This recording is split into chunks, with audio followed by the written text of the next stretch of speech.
Bem-vindos.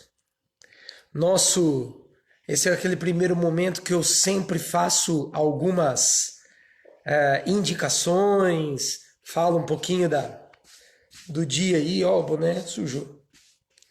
Da semana, como que nós estamos e aí vai, né? Eu sempre faço a referência de uma leitura, né? Semana passada eu falei do livro do James Bryan Smith, A Maravilhosa e Boa Vida, recomendadíssimo. E é uma trilogia essa série do livro. E hoje eu quero falar do segundo livro da série do James Bryan Smith, O Maravilhoso e Bom Deus. Semana que vem eu vou falar do terceiro. O que eu tenho para falar de legal desse livro? O legal é que o James Bryan é um cara que entendeu que nós precisávamos de menos linguajar teológico, menos metafísica, no sentido de que nós precisávamos entender a Bíblia na prática. E ele então propõe que se você é um discípulo de Jesus e entendeu que a sua vida, a vida que você tem, é a vida que Cristo lhe deu, então, porque ele comprou-a com o seu sangue na cruz, então quer dizer que você precisa viver a vida que não é sua, é a vida que é de Cristo. Desta forma, você precisa ter como espelho, exemplo, Cristo Jesus. Então você precisa olhar para a Bíblia, pegar as narrativas e transformá-las na prática da sua caminhada. Então, o primeiro livro tem como subtítulo Apropriando-se do caráter de Cristo, enquanto o segundo, Apaixonando-se pelo Deus que Jesus conhece. Que tem tudo a ver, inclusive, ele acho que bate legal nessa ideia que a gente faz aqui no canal. Conhecer a si e conhecer a Deus. Quanto mais eu conheço a Deus, mais eu me conheço. Quanto mais eu me conheço, mais me relaciono com Deus. Os discípulos. Muita gente se espanta ao se conhecer e falar assim, eu prefiro ser... Não a metamorfose ambulante. Se assim fosse, estava bom. Raulzito estava certo nessa história. Eu prefiro ser o que sempre fui. Se eu prefiro mudar, são coisas para minha vida melhorar. E realmente o chamado de Jesus melhora a nossa vida. Mas ele não chamou ao Marcão para que a vida dele prosperasse, para que a vida dele multiplicasse, mas para que através da vida dele outras vidas mudassem, transformassem. E é assim que eu espero que esteja sendo na sua vida, principalmente ao caminhar aqui no reflexão e espiritualidade. E esse é o chamado de Cristo para nós, para que outras vidas sejam multiplicadas, para que outras vidas sejam abençoadas. E é sobre isso que a gente vai falar hoje aqui com o Lucas. O Evangelho de Lucas é um evangelho assim, gosto muito dos 4 evangelhos, gosto muito de João, me encanto por João, mas Lucas tem algo assim que me cativa desde sempre. A narrativa dele, a forma como ele conta a história, como ele diz que ele está contando a história de forma cronológica, né? Obedecendo aí ele tentou colocar os fatos de uma forma cronológica, pelo que ele ouviu e tal. E Lucas tem um lado muito humano, por ser médico. Ele exalta a humanidade de Jesus, os relacionamentos de Jesus com os homens, como os homens iam com os seus sentimentos até Jesus e tal. E o capítulo 5 de Lucas é a introdução, assim, que explode dentro do tema do olhar humanitário de Jesus. Jesus, aqui nesse momento, ainda é alguém, entre aspas, desconhecido. E o que acontece está aí no nosso texto. Escolhi uma parte da introdução do capítulo 5, do versículo 4 ao 11, está lá na nossa imagem, né, no Instagram. Tendo acabado de falar, porque Jesus estava falando ali na praia de Genezaré, estava pregando ali na beira do lago, a multidão começou a comprimir, ele começou a molhar o pé, subiu num barco, pediu para que afastassem o barco da praia para ele continuar o discurso. Quando ele terminou, ele olhou para um dos caras do barco, Simão, Pedro, o próprio, e diz assim: vá para onde as águas são mais fundas. Olhou a todos ali ao redor e disse: lancem as redes para a pesca. Lancem as redes.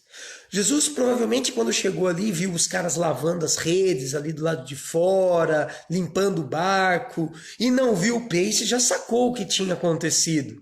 Esse é o cenário. Simão respondeu: mestre, esforçamo-nos a noite inteira e não pegamos nada. Mas porque és tu quem está dizendo isto, vou lançar as redes. Essa expressão de Pedro é carregada assim de... Cara, todos nós já tivemos um dia ruim no trabalho. Hoje mesmo eu falava com a Melissa que eu me canso com o meu trabalho, não de fazê-lo, mas parece que a gente precisa buscar os resultados e provar para as pessoas os resultados, a importância, não sua, mas do trabalho ali, né? Pô, isso me cansa. Acho que escolhi errado, tanto a física quanto a teologia. As pessoas estão sempre, parece que querendo essa justificativa do que é que você está fazendo, tal. Eu estava falando o quanto que eu me canso dessas coisas. E Pedrão aqui, Simão, tá cansado, cara. Tá cansado da história dele, tá cansado de jogar a rede, passar a noite, que é a melhor hora para pescar. Ele cansou, não pegou nada, putz, desiludido. Mas, diante do pedido de Jesus, sabendo lá, ele deve ter pensado assim: ó, mestre, o senhor está pedindo, talvez você vá fazer aí uma lição de objeto, né? O reverendo Giovanni, que está aí ouvindo, a gente gosta bastante. Lição de objeto, eu vou fazer então, vou jogar a rede aqui, né? Mas porque és tu quem está dizendo isto, vou lançar as redes. Quando fizeram, pegaram tal quantidade de peixes que as redes começaram a rasgar-se. Então fizeram sinais a seus companheiros no outro barco para que viessem ajudá-los. E eles vieram e encheram ambos os barcos ao ponto de começarem a afundar. Cara, pegaram peixe pra caramba. Quando Simão Pedro viu isso, prostrou-se aos pés de Jesus e disse: afasta-te de mim, Senhor, porque eu sou pecador. Essa expressão dá a entender que diante daquilo que eles viram, que foi completamente o contrário dos sentimentos e do que tinha acontecido durante aquela noite de trabalho, quando Pedro olha para Jesus e diz assim: afasta-te de mim porque eu sou pecador, ele não está só maravilhado, né? Pesca maravilhosa. Ele não está só maravilhado pelo milagre que aconteceu, porque ele entendeu que aquilo é um milagre. Mas ele se reconhece um pecador porque tá ligado com a palavra anterior, né? Ele não acreditou muito naquilo ali. Pedro se reconhece pecador porque ele não acreditou em Cristo Jesus, porque ele não acreditou que poderia jogar a rede, ele não acreditou que poderia ter a pesca em si, né? Era só para jogar a rede. O senhor está dizendo, eu vou jogar. Faça-te de mim, porque sou um homem pecador. Pois ele e todos os seus companheiros estavam perplexos com a pesca que haviam feito, como também Tiago e João, os filhos de Zebedeu, sócios de Simão. E aqui já se introduz então o trio, conhecido como o trio parada dura dos discípulos Pedro, Tiago e João. Jesus disse a Simão: Não tenha medo, de agora em diante você será pescador de homens. A palavra de Jesus aqui é mais legal ainda, porque o sentido dela é assim, ó. Não faz mal não ter acreditado. De agora em diante, acredite. De agora em diante, você pescará homens. E é uma metáfora legal, né? Você também tem que ir até onde eles estão, onde eles estarão. Você também vai jogar a rede, vai discursar, vai demonstrar com a sua vida a justiça, vai demonstrar com a sua vida a presença de Cristo, que é a rede, a sua vida é a rede. E então, pode ser que você volte com a rede cheia e quase afunde o barco, como pode ser que você volte sem, mas a partir de hoje você será pescador de homens. E isso bateu um lance nos caras aqui, e isso que é legal aqui desse texto. Eles então, versículo 11, finalizando, eles então arrastaram seus barcos para a praia, deixaram tudo e o seguiram. Esse texto eu costumo chamá-lo aqui no Evangelho de Lucas como a inclusão dos excluídos. Porque esses caras estão pescando porque na história deles eles já colecionam perdas e derrotas. Você só tem uma profissão no judaísmo na época de Jesus que não seja ligada à religiosidade, ao judaísmo, se você em um momento da sua etapa de escola tiver sido reprovado e não tiver mais como provar nada para ninguém, e você então é um excluído. Quando Pedro diz assim para Jesus, mestre, até parece que é uma expressão de reconhecimento de que Jesus a princípio aqui, né, dá a entender uma expressão de respeito, mestre, professor, mas é um pouco irônico, do tipo assim, ou do discurso, o mestre. Eu sou o cara da pesca, joguei a rede aqui a noite inteira, mas porque tu tá falando eu vou fazer. E daí no final da história, a expressão no final aqui, deixaram tudo e o seguiram, mostra que esses homens realmente encontraram um mestre. Que agora a vida deles tem uma outra razão. Eles agora vão levar a vida no trilho do caminho deste mestre. Desse que está os ensinando algo diferente. Que está mudando a história deles. Que incluiu esses excluídos da escola, esses meninos que foram um dia excluídos da escola judaica, né, da escola da religiosidade, e agora foram incluídos novamente num caminho de graça. Eles vão ser pescadores de homens. Jesus está falando assim, eu vou dar um outro significado à sua profissão aí. E aí vem as 3 perguntinhas aí, né? Que tem no nosso texto e na nossa reflexão. Por que me incomoda o que sinto aqui? Cara, eu sempre pergunto para mim nesse texto, por que Pedro jogou essa rede? Por que Pedro jogou essa rede? Fé ou respeito? O que estava passando na cabeça de Pedro? Aí o Jonas até colocou um comentário lá, né? Vou ler aqui. Jonas pergunta assim: conhecemos nosso Deus? Entendemos a força desse vínculo? Me parece que não conhecemos o poder de tudo isso. Realmente nós não conhecemos. E nem acreditamos muitas vezes, né? Ou a maioria das vezes. Ou ainda não temos fé suficiente. Olha, é isso que ele está dizendo. Apesar da afirmação de Pedro de que havia tentado pescar a noite toda Ele depositou fé no pedido de Jesus e tentou novamente. Eu, sinceramente, não sei se ele depositou fé, se ele fez para ver o que ia dar. Eu, sinceramente, eu não sei.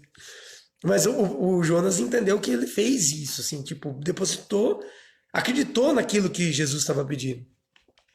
Precisamos valorizar mais esse vínculo espiritual, conhecer mais Jesus, orar mais, trabalhar mais.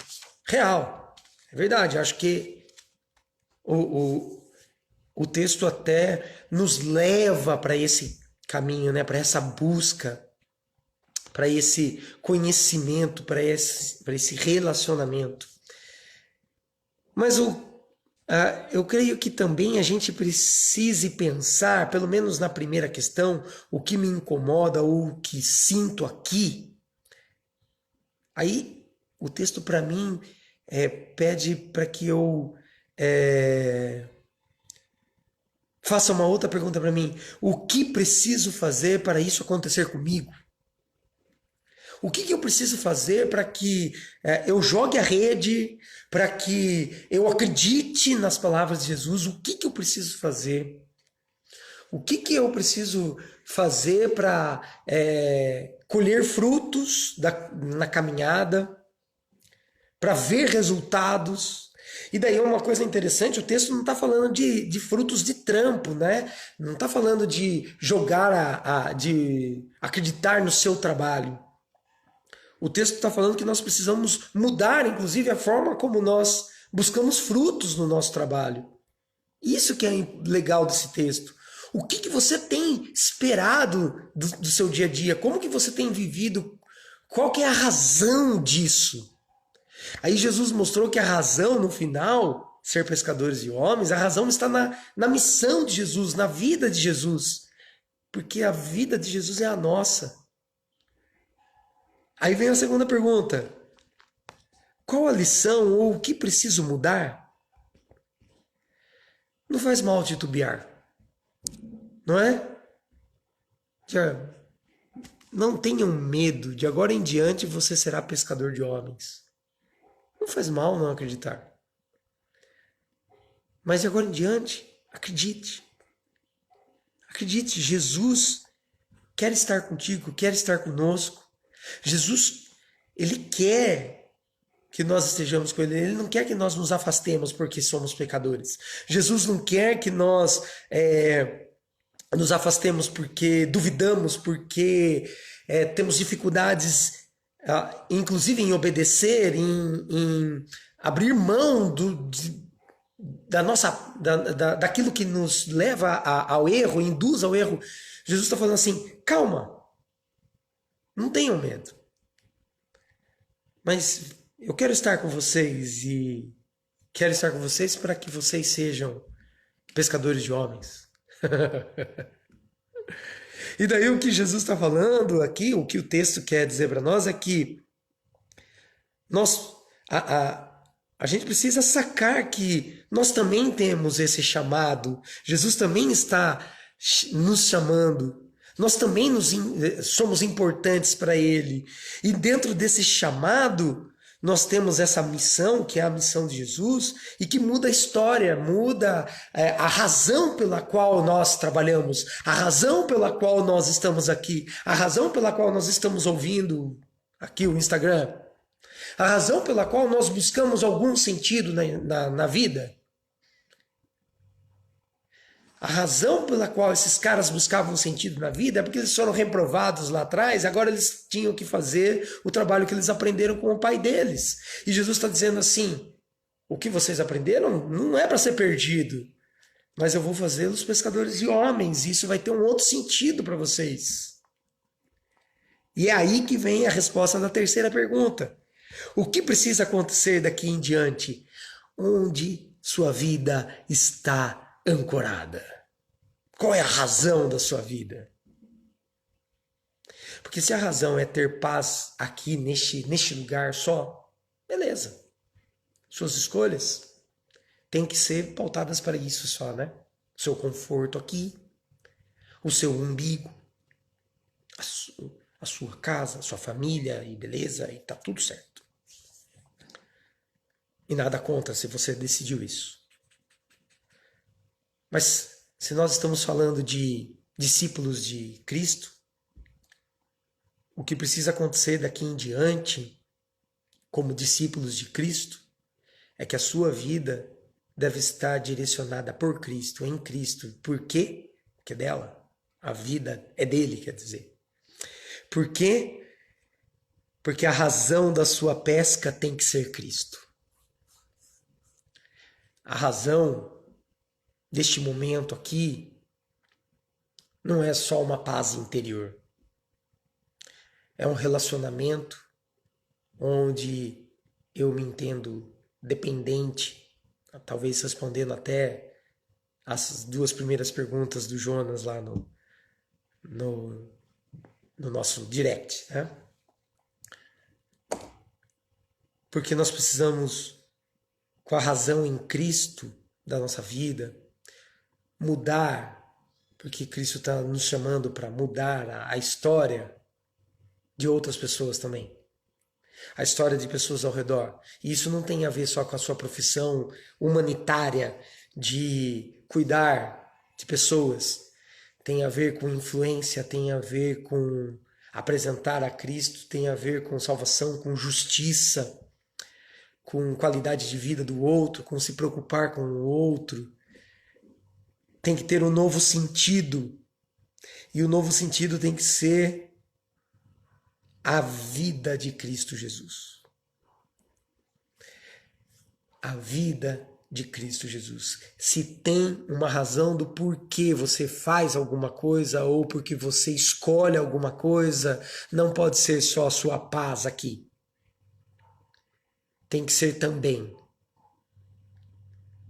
a presença de Cristo na sua caminhada. É isso que esse texto traz pra gente. Aí o Jonas colocou lá também, né? E você manda aqui no comentário aí a sua pergunta, seu comentário. Manda aí pra gente interagir também. Aí o Jonas disse assim: também vale ressaltar que os próprios discípulos que participaram da passagem de Jesus, hospedaram Jesus em suas casas, presenciaram milagres, titubearam em sua fé em algum momento. Na verdade, não sei se estou coerente nas minhas colocações, pelo pouco conhecimento da Bíblia. Enfim, tá aqui. E é isso mesmo, porque fé é para homens e Jesus veio chamar homens. E homens duvidam, tropeçam, erram. No entanto, discípulos de Cristo erram. Sim, são falhos. Agradam a todos? Não. Pareceu o TikTok agora. Não. Mas o que importa é que essa caminhada não é solitária.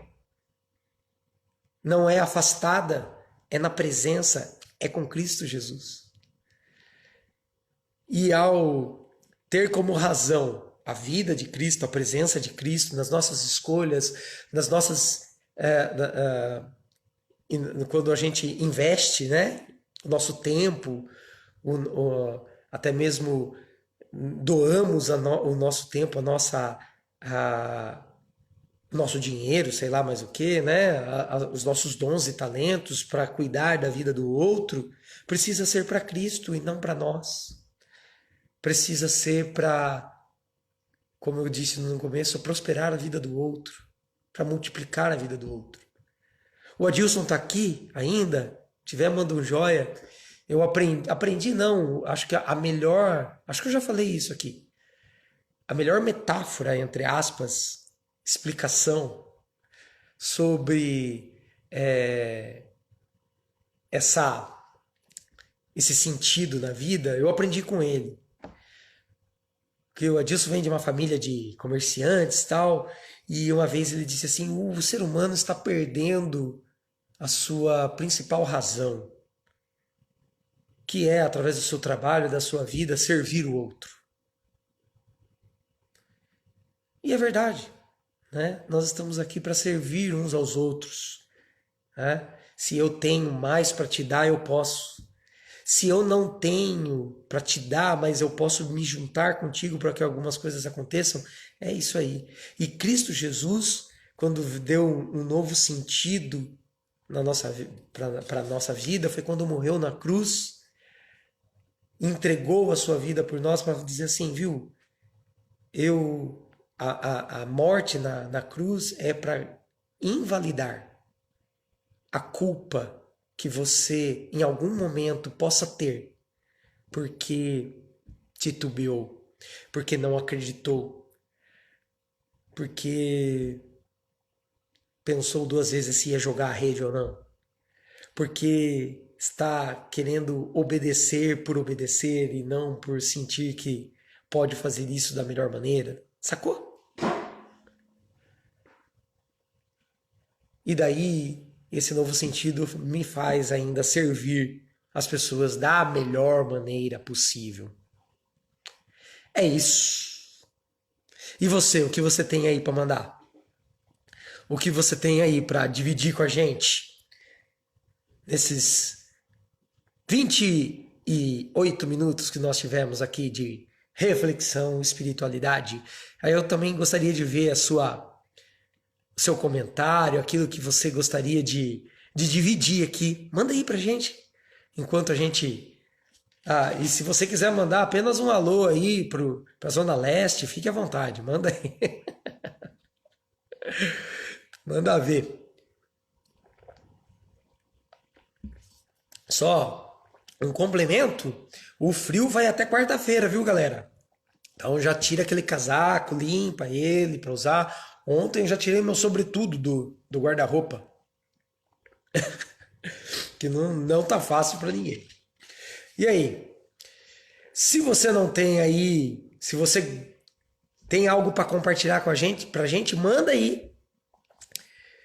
Se não, eu gostaria de, se você tem também algum pedido de oração, se você quer colocar alguém aí na história pra gente orar, por favor. Se não, manda os coraçõezinhos aí, a gente finaliza este momento, tá bom? Que legal ter você aqui. Participe mais vezes. Divulgue esse canal. A ideia desse canal não é fazer uma propaganda minha. A ideia é fazer um momento de relacionamento com Deus, um momento de encontrar a Deus, se conhecer e conhecer a Deus através das Escrituras, através da Bíblia. Isso aí, grande Marcel. Quero orar com vocês, dizer que a gente precisa continuar a nossa caminhada aí nesses dias de pandemia, continuar orando aí, clamando a Deus aí por esse momento, que Deus venha transformar aí a nossa vida. Ele está dando um outro sentido para nossa história com para este momento, hein, galera? Presta atenção nisso. O Zé Adilson colocou aqui, ó, servir sem a expectativa de ser servido. Exatamente, Zé Adilson. Exatamente. Servir sem esperar ganhar algo a mais, né? Então eu quero orar pela sua vida, clamar a Deus aí que mude a história também aí desse novo normal, né? Que a gente aprenda a lidar com isso, viver com isso. Que Deus continue fortalecendo a sua vida, que Deus continue sustentando você nesse momento, que nada lhe falte, que Deus te dê sabedoria para esse momento, se levantar neste momento, para coisas novas acontecerem. Tá joia, gente? Deus, muito obrigado, Senhor, por este momento de dividir a palavra aqui, de olhar para esse texto, de sentir-se acolhido e chamado pelo Senhor Jesus. Obrigado porque Ele morreu na cruz por nós, porque deu a sua vida para que nós não carregássemos a dor e a culpa dos nossos tropeços, da nossa descrença muitas vezes. E que isso não venha de maneira alguma derrubar ou ser obstáculo no trabalho, Deus, na missão a qual Jesus nos chamou. Que nós consigamos, ó Deus, ir na direção daqueles que estão ao nosso redor, apresentar Jesus através da nossa vida, através daquilo que acreditamos em Jesus e que Cristo, o Espírito Santo, continue a nos transformar. Peço que o Senhor dê sabedoria a todos nós aqui, para neste momento continuarmos orando e clamando ao Senhor livramento por conta da pandemia, mas mais que isso, clamando pela vacina também, mas acreditando, ó Deus, clamando por corações que perderam a esperança, perderam o emprego, estão passando dificuldades nesse momento. Clamamos por eles, ó Deus, e nos dê sabedoria para reagirmos a esses instantes, que nos lembremos que o Senhor Jesus está conosco. E isso nos traz paz, uma paz muito maior do que a do mundo, uma paz para a vida eterna. Em nome de Jesus que oramos. Amém. Deus abençoe, valeu, até semana que vem, daqui a pouco tá no YouTube, e semana que vem a gente volta com o Zoom também, tá? Naquele esquema, quem quiser assistir pelo Zoom, quem quiser fica aqui pelo Instagram. Um grande abraço, galera, beijo. Oi, Mirelle, tinha visto você aí, bem-vinda. Até mais, galera.